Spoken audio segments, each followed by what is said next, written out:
Yes people, welcome to my little apartment in Tokyo. Today I'm going to make a little video for you on how I develop film in my little Tokyo apartment. You can do it in any room in your house provided you've got access to running water. So I do mine in my bathroom, and it's a tiny little room, but it's doable.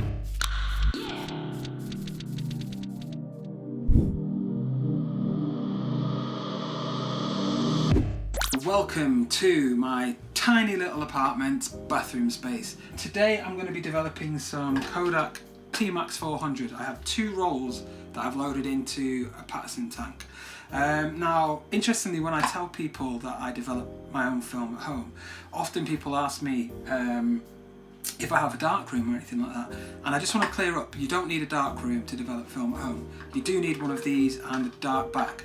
And the process is very simple of loading film from the canister into here, which I'm not going to go into, but if you are interested, just do a YouTube search and there's tons of videos that show you exactly how to get the film from the roll into one of these without exposing it to light. And yeah, it's a simple process, it just takes a bit of practice to get used to, but once you know how to do it, you're good to go.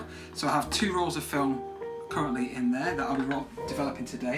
I have here my three main chemicals that I'll be using, and what I'm doing at the moment is I mixed this batch up a couple of hours ago, but it's still a little bit too warm, the chemical mix, to develop it. It likes to be around 20 degrees C and it's currently sitting at about 25, so I've got it in a bit of a cold water bath, which is going to slowly bring the temperature down.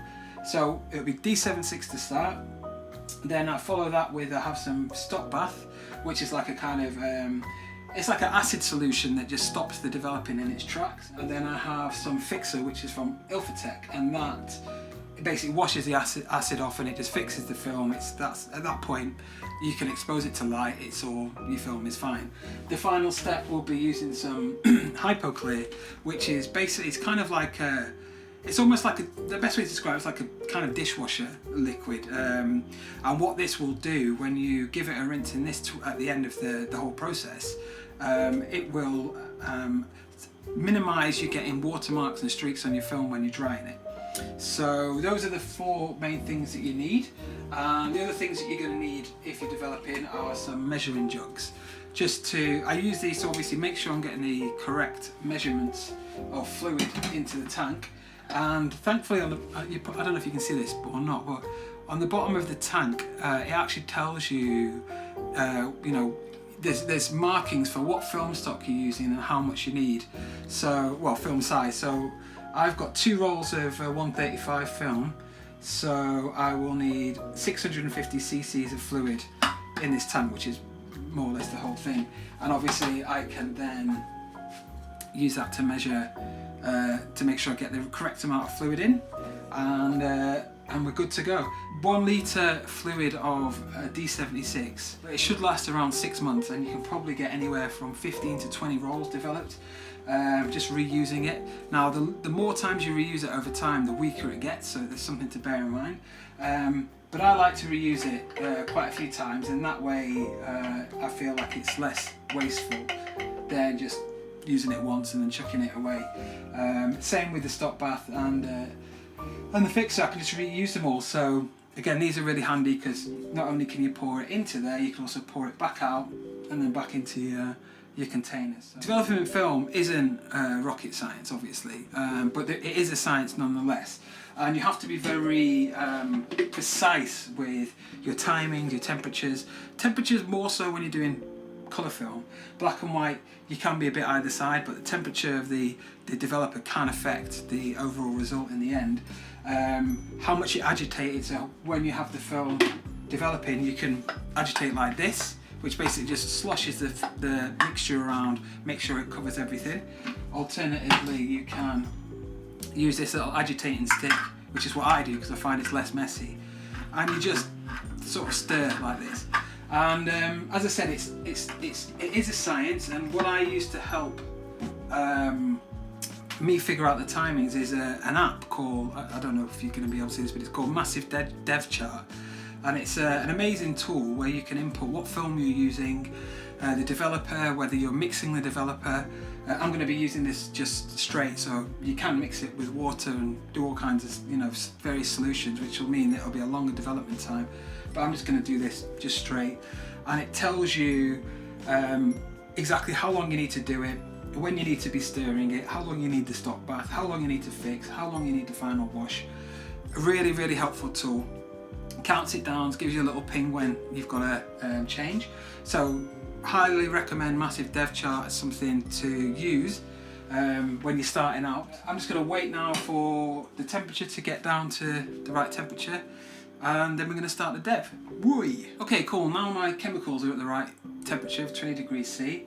I ended up having to throw some ice packs in the water just to speed up the process because it was taking quite a while. So first I'm going to measure out my D76 into this jug here, and I want 650 cc's. Okay, so I've got my Massive Dev Chart ready to go. 7 minutes and 30 at 20 degrees C with D76 stock, that's what this is. So I've not mixed it with water. So let's start the development. Okay, so for the first minute I need to agitate it. I'm just going to use this agitating tool, and all I do is just rotate side for side. As I said before, you can use the cap and turn it, but I find that it's just messy, so I do it like this.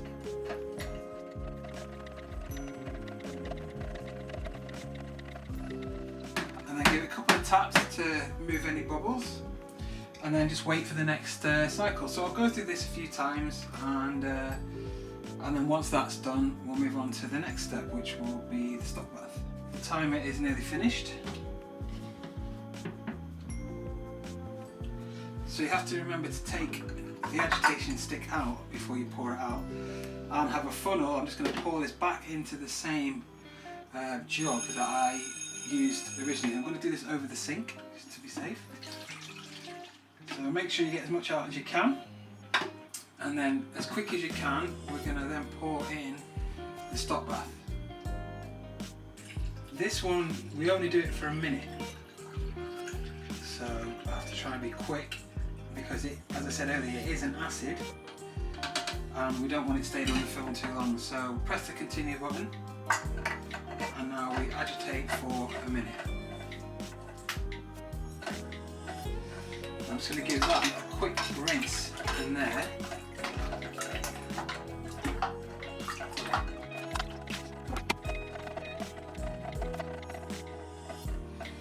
Right, we're coming to the end of this section. So again, I'm just going to pour this back into the tub that I used, not the tub, the measuring jug. Okay, and just put that in there. And then we go with the fixer, which will be 5 minutes for this development. Press continue, and then we begin agitation one more time. So start off 30 seconds, and then it'll be 10 seconds every minute for 5 minutes. And then again give it a tap. Now I can use this time to then just retransfer my chemicals that I've used back into their pots, and then like I say, I'll agitate for about 10 seconds every minute. Just basically do whatever Massive Dev tells you to do. Okay, so coming to the final minute now of this, the next stop is to wash. Okay, so that now the film is no longer sensitive to light, so I could open this up now if I wanted. So one way that a lot of people use is just to leave it running under running water like that. That's not the way that I like to do it. Just stop the water there for a second, because it does use a lot of water. I use what's known as the Ilford rinse method, which I'll show you in 1 second once I've just got rid of this. So yeah, I use the Ilford rinse, where you basically just fill it with water, put the lid on, and then agitate it. So I'll do it 10 times. 4, 5, 6, 7, 8, 9, 10. And then pour that out. So you see it's coming out pink. And the next time I will do it 20 times, and then 30 times, and then 40 times, and I'll keep going. I'll probably just stop at 40, but I'll do it 40 times a few times. And basically you want it until the water's not coming out pink anymore, so fill it up.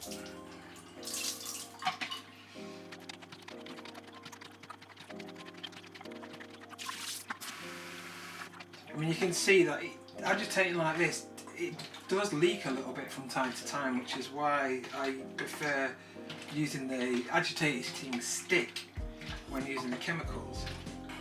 Okay, so I'm happy with that. The final step is just to add the Hyperclear, which is the wetting agent. No, not everybody chooses to do this, but it's just something that I do. Again, you want 650 millilitres, but I'm just going to eyeball it. You just leave it to soak in this. You don't need to agitate it, but I always just give it a little bit of a stir. You can see the bubbles frothing up at the top, and a little bit of a tap. Make sure it all goes over all the film. And we leave this for about 2 minutes, and then once that's done, you know, you've developed your film. Excellent.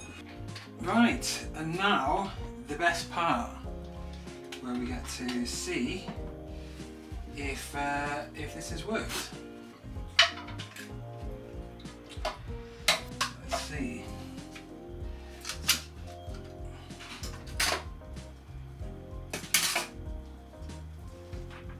And there we have it.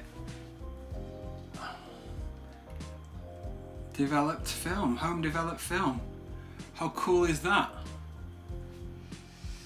So, the final step, take some of these little clips and I put one on either end, and then I will take them in there and hang them up to dry.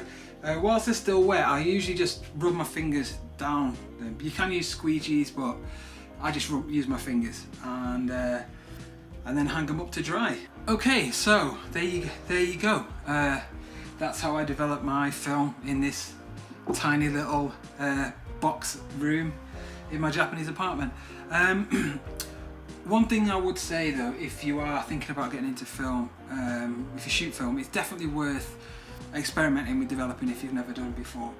There's an initial outlay of all the bits and pieces that you need, but over time it can work out a lot cheaper home developing. I mean, that pack of 1 litre development cost me 800 yen, so it's about $6-7, you know, £4 or £5. And if you think about, you know, what it will cost you to develop one roll, over time, you know, that'll do 20 odd rolls. So it's a huge saving, and especially if you get into things like bulk loading, and you know, there's ways. Shooting film's expensive. It's not the cheapest hobby, and the price of film keeps going up. So there are ways that we can bring the other costs down, and this is one of them. I will say though, where this saves you money, it sacrifices that with time.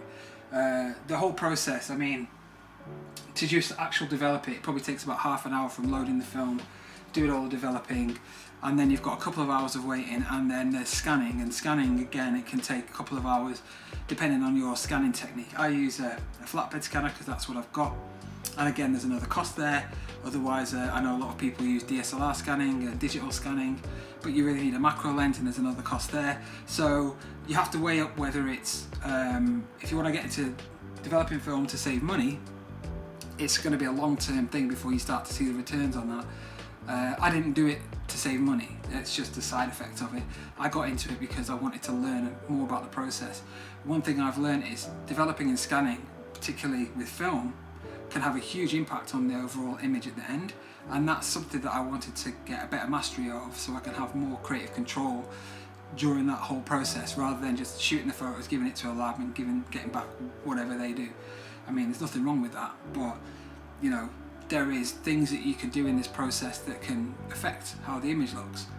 And yeah, it's just, you know, this is the thing with hobbies, isn't it? You know, we do them for the enjoyment. It doesn't always have to make sense, you know, financially or anything like that. It's just for the fun. But anyway, I hope you enjoyed this video. I'm going to show you now some of the photos that I've taken, and yeah, that's kind of it. That's how we do it out here in Tokyo. We get our sweat on in this summer's heat. But you know, thanks for watching, and stay tuned for more episodes of Visions in Tokyo with me, Johnny Dub, at some point in the future. Peace.